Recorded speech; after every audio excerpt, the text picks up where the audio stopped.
E hoje, segunda-feira, tem episódio inédito do podcast da Alesp. E com estreia de novo cenário, nova roupagem, quem vai contar tudo pra gente é ela, Nani Cox.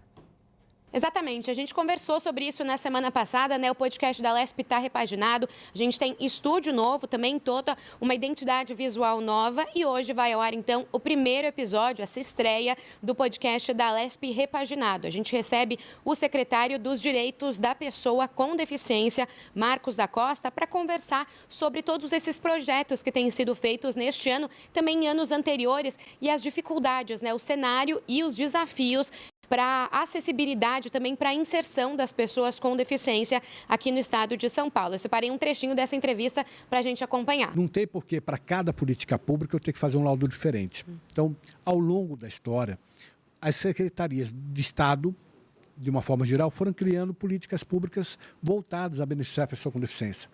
E cada secretaria, ao criar essa política pública, ela criou instrumentos de controle, criou o seu próprio laudo, a sua própria avaliação.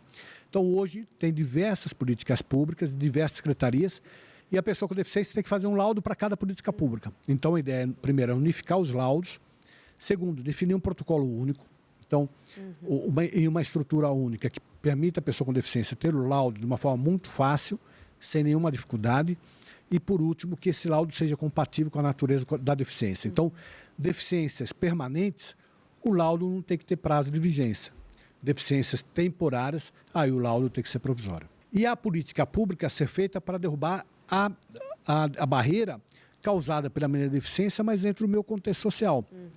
Então, o laudo deixa de ser exclusivamente objetivo e passa a ter um sentido subjetivo e é elaborado não só para o médico, mas para uma equipe, né? Ele tem um caráter interdisciplinar.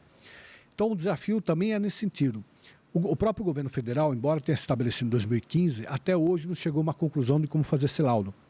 Essa equipe está tentando avançar, até porque é uma obrigação legal, para definir como é que vai ser feito o laudo biopsicossocial. Então, a ideia é fazer o laudo biopsicossocial apontando a situação da pessoa com deficiência dentro do seu contexto social, para efeito de utilização de políticas públicas e, como eu disse, com um prazo de vigência adequado à natureza da deficiência. Bom, o estúdio é novo, mas o horário de exibição é o mesmo. Então, às 7 horas da noite, a gente tem a exibição pelo YouTube e pelo Spotify da Alesp. E logo depois, às 8 horas da noite, vai ao ar aqui na TV Alesp. E eu conto com a presença de todos vocês.